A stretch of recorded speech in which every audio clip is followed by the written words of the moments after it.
Selamat pagi teman-teman, apa kabar? Saya harap semuanya dalam keadaan baik ya. Perkenalkan, nama saya Salma Nabila Maulida. Hari ini saya akan membahas mengenai kunci sukses membangun percaya diri dalam public speaking. So, let's get started. Teman-teman, tahukah kalian bahwa kebanyakan orang lebih takut terhadap public speaking daripada takut kematian? Menurut majalah Forbes, ketakutan nomor 1 bagi kebanyakan orang adalah berbicara di depan umum, sedangkan ketakutan kedua adalah kematian. Hal ini menunjukkan bahwa kebanyakan orang lebih baik mati daripada harus berbicara di depan banyak orang. Jadi sebenarnya apa sih yang membuat kita sebegitu takutnya terhadap public speaking? So, let's turn to the first section. Mari simak cuplikan berikut ini. Okay, just get up on that podium. All right, I'm here. That was easy. Now I just need to... Oh my gosh!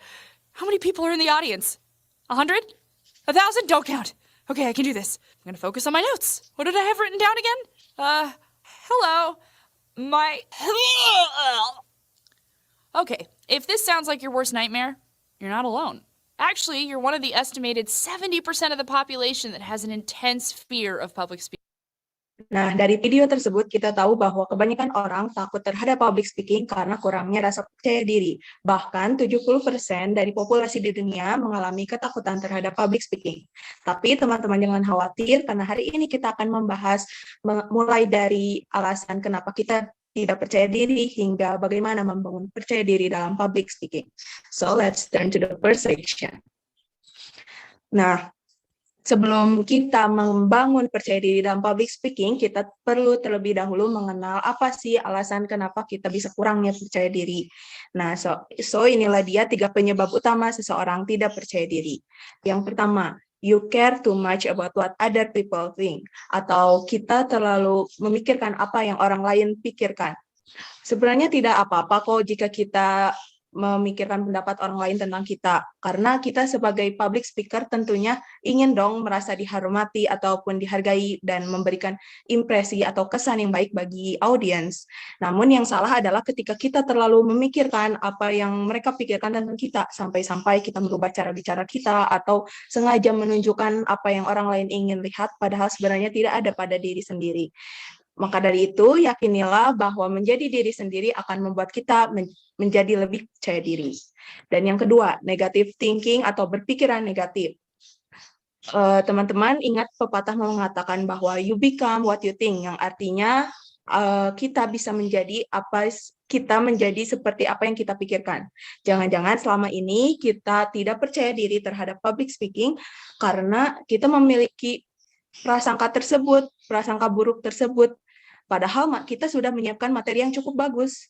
Nah, hal ini ialah yang disebut negative thinking atau berpikiran negatif.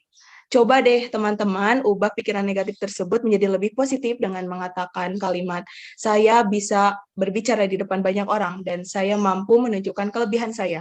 Nah, dengan mengucapkan kalimat tersebut, kita bisa lebih percaya diri lagi dan tidak berpikiran negatif lagi. Yang ketiga, thinking that you don't have anything to say, atau kita merasa tidak ada yang perlu disampaikan. Ada kalanya kita diminta berbicara di depan banyak orang secara mendadak, misalkan pada saat acara himpunan kita tiba-tiba diminta untuk memberikan sambutan, atau diminta dosen untuk memberikan pendapat di depan banyak mahasiswa atau di depan kelas. Kita cenderung menolak karena merasa tidak ada yang disampaikan, terlebih itu dilakukan secara mendadak gitu ya.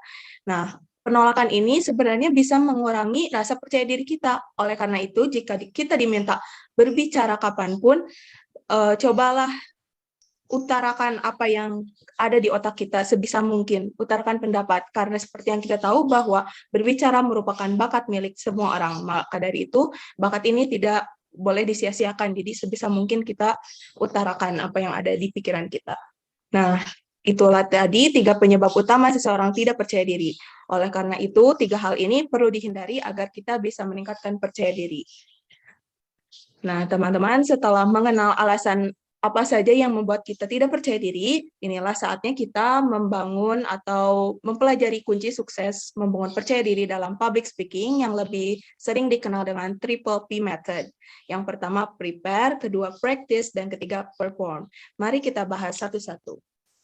Yang pertama yaitu prepare atau persiapan. Seperti yang kita tahu bahwa prepare adalah hal awal dari segala sesuatu. Dalam melakukan sesuatu pasti harus prepare dulu, terutama dalam public speaking. Nah, apa sih yang perlu dipersiapkan dalam public speaking? Ada 2 hal yang perlu disiapkan dalam public speaking nih. Yang pertama, topik.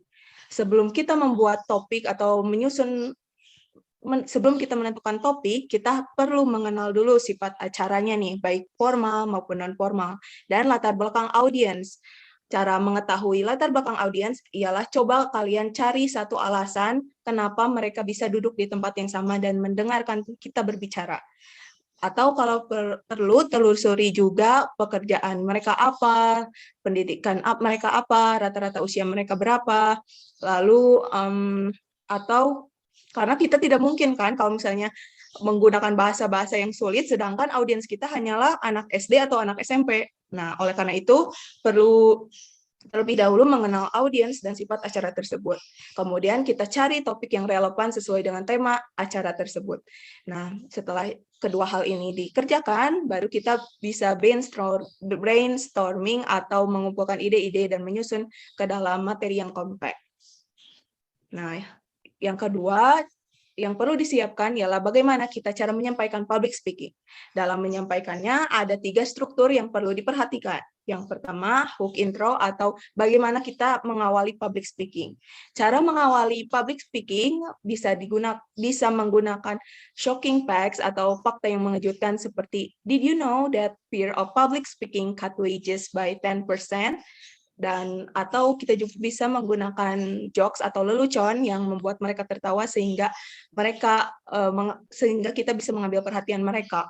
Lalu yang ketiga, question atau memberikan pertanyaan, baik itu kalimat retoris yang sebenarnya tidak perlu dijawab oleh audiens, namun bisa menarik perhatian mereka seperti, what will you do if you don't have any confidence to do public speaking?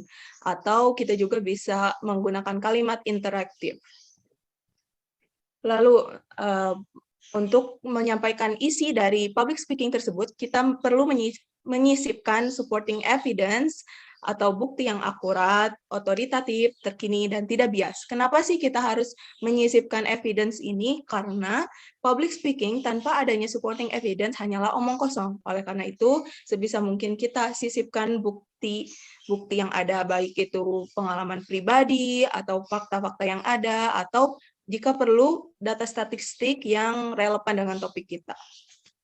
Dan yang terakhir, bagaimana cara mengakhiri public speaking. Dapat dilakukan dengan 2 hal. Yang pertama, call to action atau mengajak audiens untuk melakukan sesuatu. Karena seperti yang kita tahu, tujuan utama dari public speaking adalah membuat audiens menanamkan apa yang telah kita sampaikan. Oleh karena itu, sebisa mungkin kita menyampaikan dengan jelas apa sih yang kita mau dari audiens untuk dilakukan gitu. Dan yang terakhir yaitu quick summary atau menyebutkan kembali poin-poin utama. Dalam menyebutkan kembali poin utama ini dapat dilakukan dengan cara membuat mind map atau list yang telah kita sampaikan agar audiens bisa lebih mengerti apa yang telah kita sampaikan. Nah, kan tadi sudah menyiapkan topik dan bagaimana cara menyampaikannya nih. Nah, saatnya kita berlatih. Seperti kata pepatah bahwa practice makes perfect, yang artinya bisa karena terbiasa atau dengan kata lain, tidak ada public speaker yang sempurna apabila tidak dibiasakan untuk berlatih. Nah, oleh karena itu kita bisa memulai berlatih dengan hal-hal kecil, misalkan berlatih di depan cermin, atau jika perlu direkam dengan handphone, baik berbentuk video atau audio, dan coba tonton kembali atau dengarkan kembali apa sih yang kurang atau apa yang perlu diperbaiki. Nah, yang terakhir meminta bantuan teman untuk berpura-pura sebagai audiens dan minta mereka untuk memberikan feedback bagi kita agar sebelum naik ke panggung kita sudah memperbaiki nih segala kekurangan kita gitu. Nah, tadi prepare sudah, practice sudah, saatnya perform atau naik ke atas panggung. Nah, ketika public speaker naik ke atas panggung, mereka cenderung mengabaikan postur tubuh. Padahal postur tubuh ialah sesuatu yang penting untuk menarik perhatian audiens. Nah, coba kita lihat gambar yang ada di slide berikut. Postur tubuh yang baik ialah ketika kita berdiri natural tetapi tetap tegak, lalu gunakan gestures untuk menyampaikan materi agar kita tidak terlihat gugup, dan eye contact atau mata tertuju terhadap audiens, dan vocal expression atau suara tetap dijaga. Jangan lupa teman-teman tersenyum karena selain eye contact, senyum juga merupakan salah satu cara untuk menjalin hubungan dengan audiens. So itulah tadi yang triple P method, yaitu prepare, practice, and perform. Oke teman-teman, saatnya kita simpulkan dari hasil pembicaraan kali ini, yaitu yang tadi, pertama, 3 penyebab utama seseorang tidak percaya diri, yaitu yang pertama, you care too much what other people think, atau kita terlalu memikirkan apa yang orang lain pikirkan. Yang kedua, negative thinking atau berpikiran negatif. Yang ketiga, thinking that you don't have anything to say, atau kita merasa tidak ada yang disampaikan. Nah, untuk membangun percaya diri, kita perlu menghindari dulu 3 hal ini ya, teman-teman. Lalu ke materi intinya, yaitu kunci sukses membangun percaya diri yang lebih sering dikenal dengan triple P method.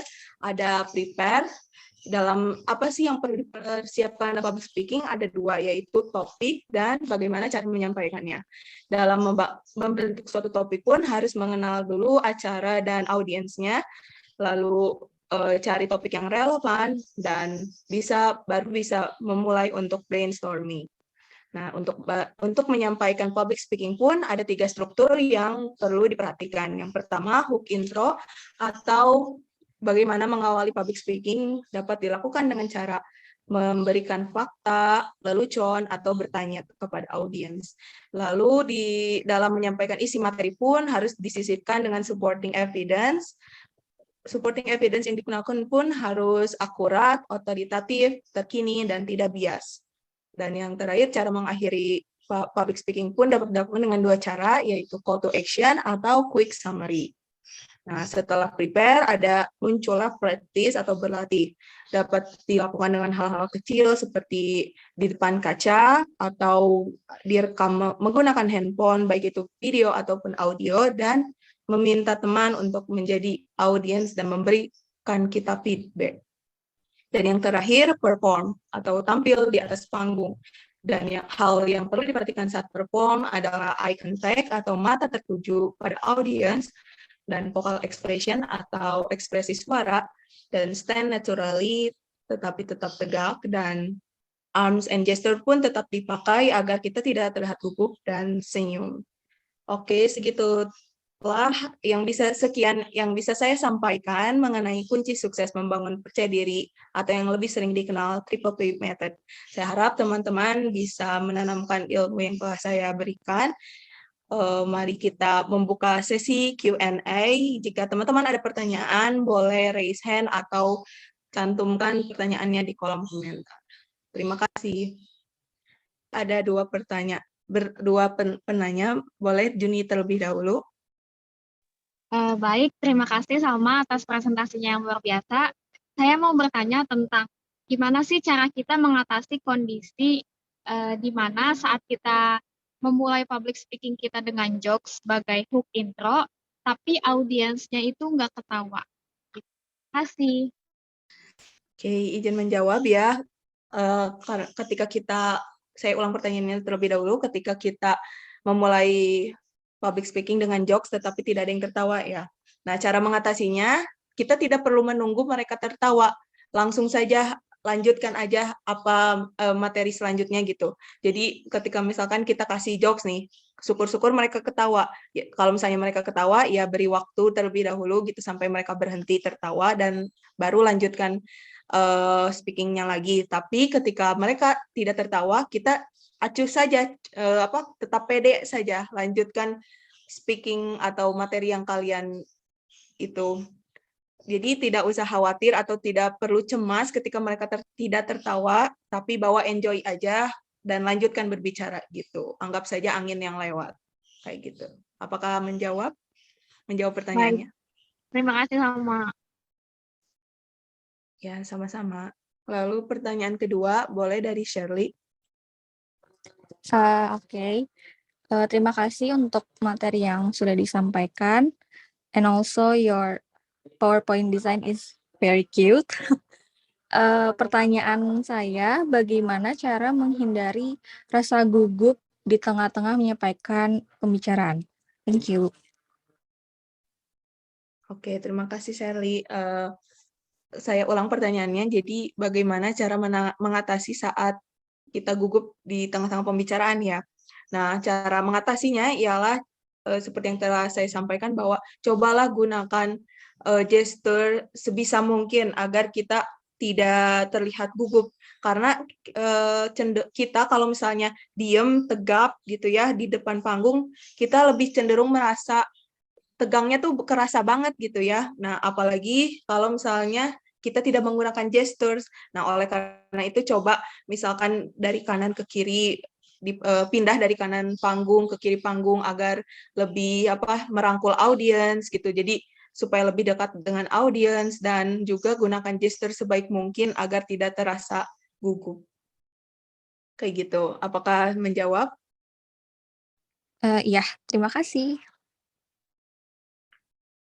Oke, terima kasih kembali. Mungkin sudah tidak ada pertanyaan lagi ya.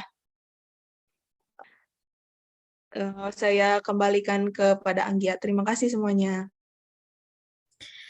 Oke, terima kasih banyak Salma atas materinya yang luar biasa. Jadi, tadi Salma sudah menyampaikan ya kunci sukses membangun percaya diri dalam public speaking. Tadi ada triple P method, ada prepare, practice, and perform. Oke, keren banget nih Salma. Semoga materi yang disampaikan Salma bisa bermanfaat juga ya bagi teman-teman semuanya. Oke, kita